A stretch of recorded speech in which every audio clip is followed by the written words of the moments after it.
안녕하세요. 미술과 표현 7번째 시간 판화, 새기고 찍는 즐거움을 설명할 조이쌤이에요. 오늘의 학습 목표는 판화의 종류와 원리를 알고 판재에 따른 표현 특징을 이해할 수 있다입니다. 미술관은 왜 판화를 찍을까? 여러 장 찍어낼 수 있는 판화는 예술적으로 어떤 가치가 있을까요? 지금 보시는 이 작품은 앤디 워홀의 마릴린 두포 그림이라는 작품입니다. 이 작품은 실크 스크린으로서 공판화의 종류이기도 하고요. 물감을 밀어내서 찍어냅니다. 판화의 특징은 첫 번째 간접적 표현, 두 번째 복제성, 세 번째 독특한 질감입니다. 그러면 왜 이 마릴린 먼로를 소재로 삼았을까요? 마릴린 먼로는 그 시대의 당대 최고의 가장 아름답고 섹시했던 영화 배우였습니다. 그래서 대중성을 강조하기 위해서 마릴린 먼로를 선택했고요. 이러한 작품들을 팝 아트, 파퓰러 아트, 인기를 위주로 만들어낸 작품을 팝아트라고 합니다. 생활 속 판화를 보도록 하겠습니다. 여러분들 이것들 무엇인지 아시나요? 왼쪽에 있는 것은 볼록판의 원리를 이용한 떡살과 다식판입니다. 오른쪽 위에는 금속 활자고요. 그리고 아래쪽은 소장자의 신분을 증명하는 인장입니다. 이것은 임금님이 썼던 인장인데요. 이러한 것들은 볼록하게 튀어나온 부분에 잉크를 묻혀서 찍어내거나 아니면 오목한 부분에 떡을 집어내서 찍어내는 볼록 판화의 원리를 이용한 생활 속 판화의 예라고 볼 수 있습니다. 왼쪽에 보시는 치마는 금박 대란 치마입니다. 겉감은 원수분과 편복, 표주박 무늬가 직조된 남색 단이고 안감은 백색 무문, 38주로 된 동절기의 겹 대란 치마예요. 전통 복식 중에 금박 작식은 바로 판화의 원리를 이용해서 찍어낸 것이지요. 우표와 지폐에서 영감을 얻어 만든 프린트 의상입니다.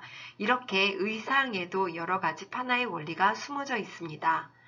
판화의 가장 대표적인 작품이라고 보면 바로 지폐를 빼놓지 않고서는 설명할 수가 없습니다. 여러 장의 지폐가 판화의 원리로 찍어낸 거 여러분들은 알고 계셨나요?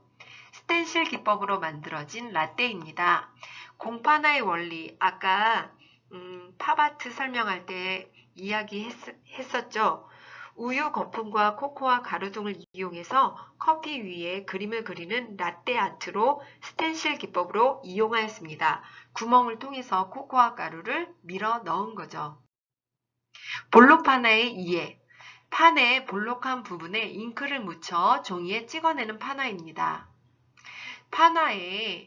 볼록 판화의 가장 큰 특징은 조각칼의 느낌을 잘 살릴 수 있다는 거예요. 여러분들 지금 보시는 바와 같이 조각칼이 4가지가 있는데요. 둥근 칼, 뾰족한 세모칼, 그리고 창칼과 끌칼이 있습니다.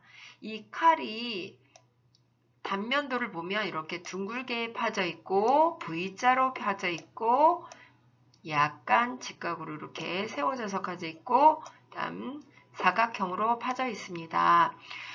그렇다면 이 4가지의 조각칼 중에 가장 예리하게 잘 선명하게 예리하게 파지는 칼은 무슨 칼일까요? 바로 세모칼입니다. 양각과 음각에 대해서 설명하겠습니다.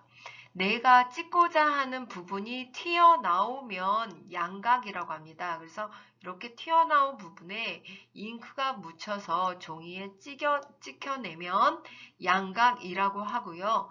음각이라는 것은 이렇게 볼록하게 튀어나온 부분에 잉크가 묻지만 내가 주로 표현하는 부분이 이렇게 들어가서 하얗게 표현이 된다면 이것은 바로 음각이 되는 거예요. 볼록판화, 목판화의 제작 과정을 살펴보도록 하겠습니다. 목판화의 재료를 준비합니다. 밑그림을 그려서 옮깁니다. 조각칼로 여백 파 나가기입니다. 잉킹하기, 잉크를 묻혀내는 과정을 잉킹하기라고 합니다. 종이를 덮고 문지르는데요. 이때 이 문지르는 도구의 이름은 바렌이라고 합니다. 종이 떼어내기. 그렇다면 조심해서 종이를 딱 떼어내면 잉크를 바른 부분만 찍혀내겠죠. 이게 바로 볼록바나의 과정입니다. 판과 찍힌 좌우의 그림이 바뀐다는 것은 볼록바나의 가장 큰 특징입니다. 그렇다면 이렇게 좌우가 바뀌지 않으려면 어떻게 묘사를 해야 될까요? 나라는 글씨를 새기고 싶을 때 만약에 이렇게 나라고 쓰면 찍혔을 때는 작품이 반대로 이렇게 나가 나오게 되죠. 그래서 스케치를 할 때 조심해서 스케치를 해야 합니다. 뒤집히는 것을 감안하여 반대로 스케치를 하셔야 제대로 글자가 나옵니다. 일본의 유명한 우키요의 다색 목파나 그리고 피카소의 리놀륨 파나를 살펴볼게요. 둘 다 볼록파나의 종류로 색깔을 섞어서 볼록파나의 원리지만 색깔을 섞어서 다색 목파나, 다색 리놀륨 파나로 제작했습니다. 곽태임의 노란 집을 살펴보도록 하겠습니다. 콜라그래피란 사물을 직접 붙여서 찍어내는 볼록파나의 종류입니다. 꼴라주라고 들어봤죠? 이 꼴라주로 파나를 찍어내는 겁니다. 오른쪽에 김상구의 음양의 조화 연작은 목판화입니다. 나무판에 새겨서 만들어낸 작품입니다. 오목판의 이해를 보도록 하겠습니다. 판의 오목한 부분에 잉크를 채워 강한 압력으로 눌러서 찍어내는 판화입니다. 잉크가 이렇게 이렇게 오목하게 파져 있는 부분에 잉크가 묻혀서 여기에 종이에 찍어내는데요. 여기에 찍어내기 위해서는 종이를 아주 강하게 압착해서 프레스기로 눌러서 찍어내야 합니다. 애칭의 제작 과정을 보도록 하겠습니다.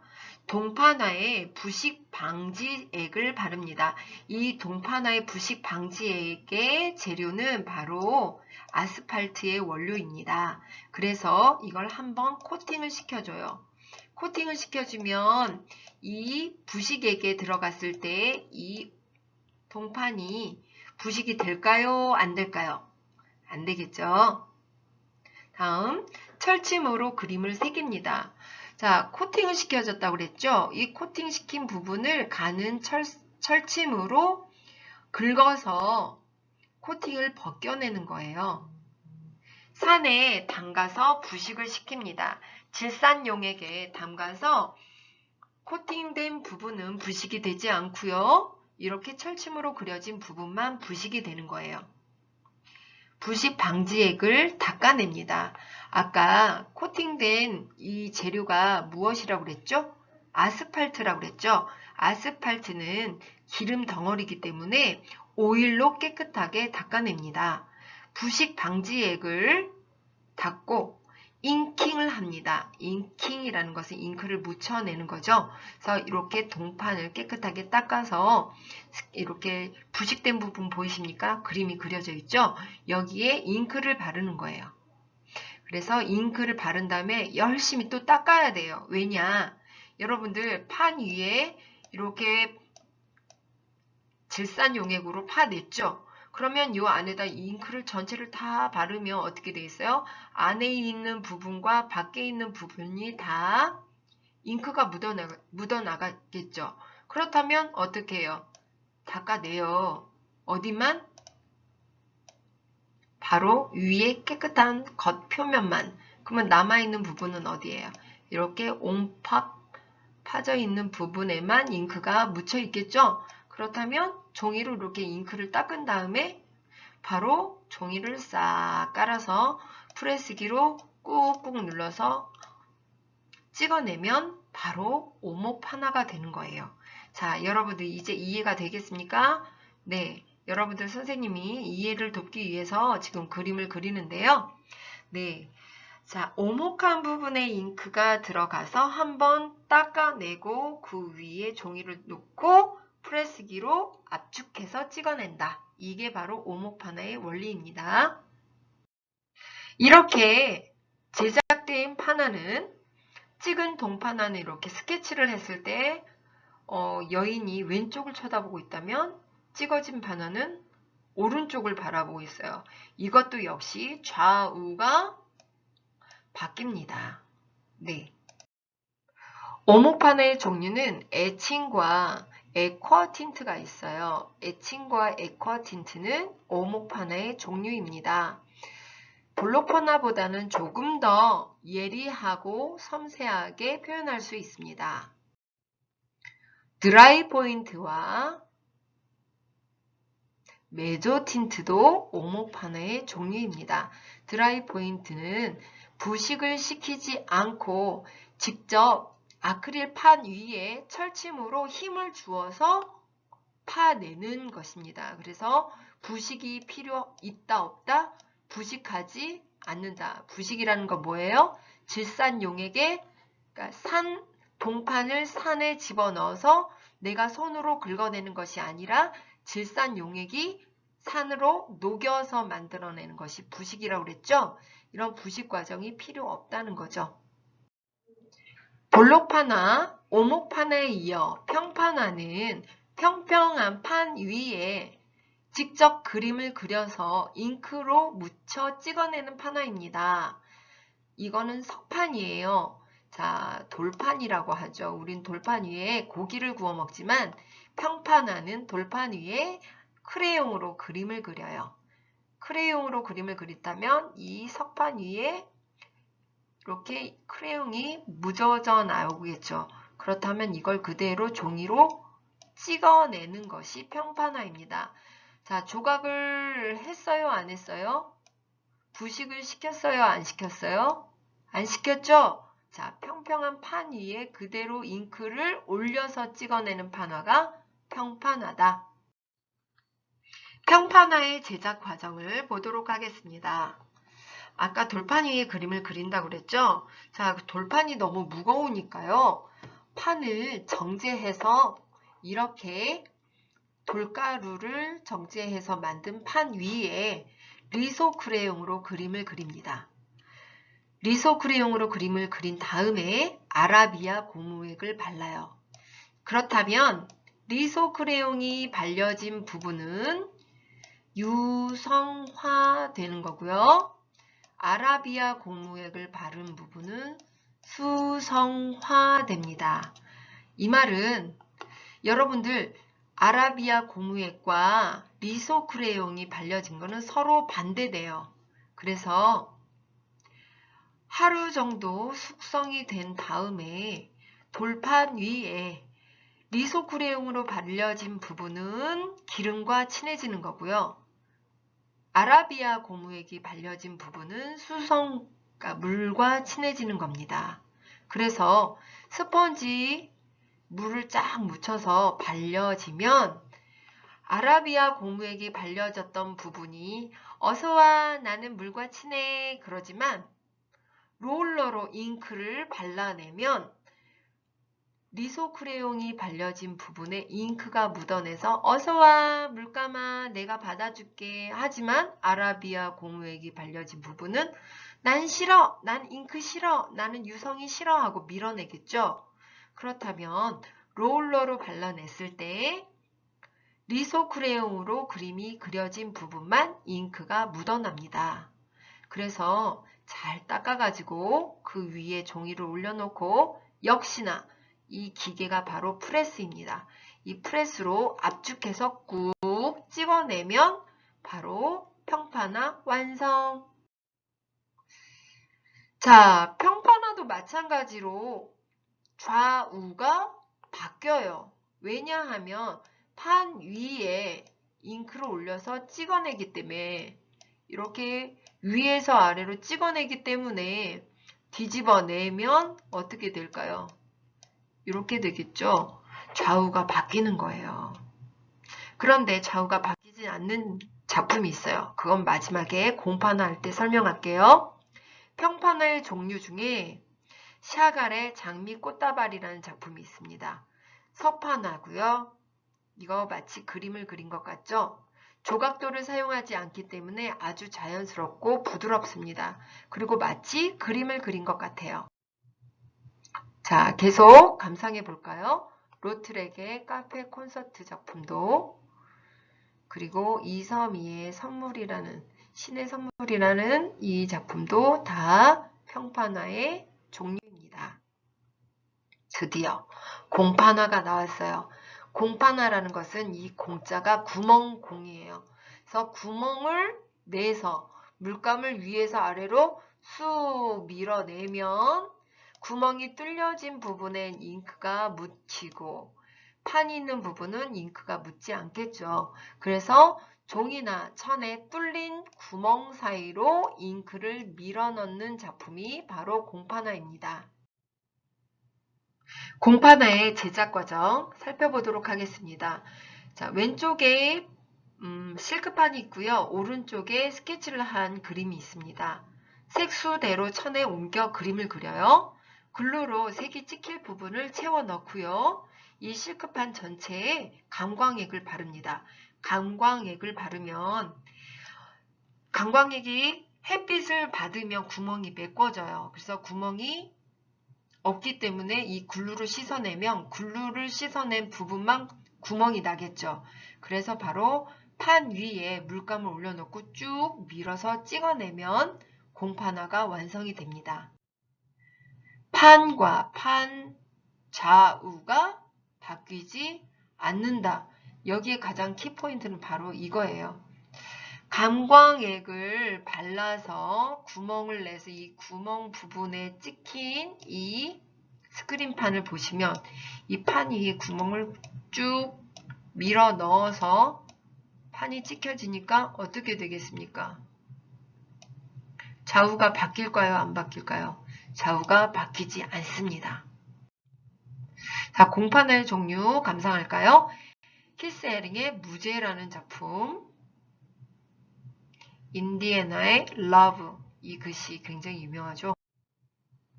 뱅크시의 스텐실 이미지, 영국 런던 아스널 에미레이트 스타디움 부근에 이 그림을 제작하고 사라졌다고 했죠.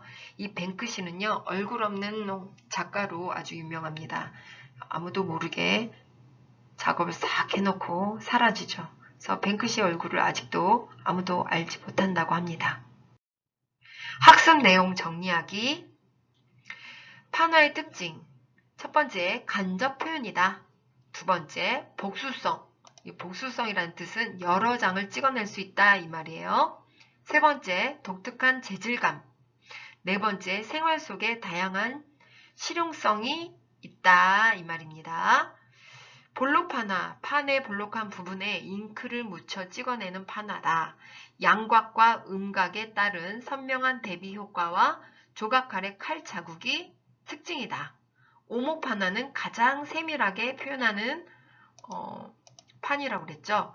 판의 오목한 부분에 잉크가 묻혀지고 강한 압력으로 눌러서 찍어내는 섬유에 의한 치밀하고 정교한 표현이 특징이다. 자, 세 번째, 평판화. 평평한 판 위에 직접 그림을 그려서 찍어낸다. 조각칼을 사용하지 않기 때문에 자유분방한 선의 표현으로 그림 같은 느낌을 준다. 회화적인 느낌, 그림 같다 이 말이에요. 공판화. 종이나 천에 뚫린 구멍으로 잉크를 밀어낸다. 그래서 찍기가 간편하고 색이 선명하며 원화와 찍힌 그림의 좌우가 바뀌지 않는다. 자, 이 부분이 굉장히 중요합니다. 좌우가 바뀌지 않아요.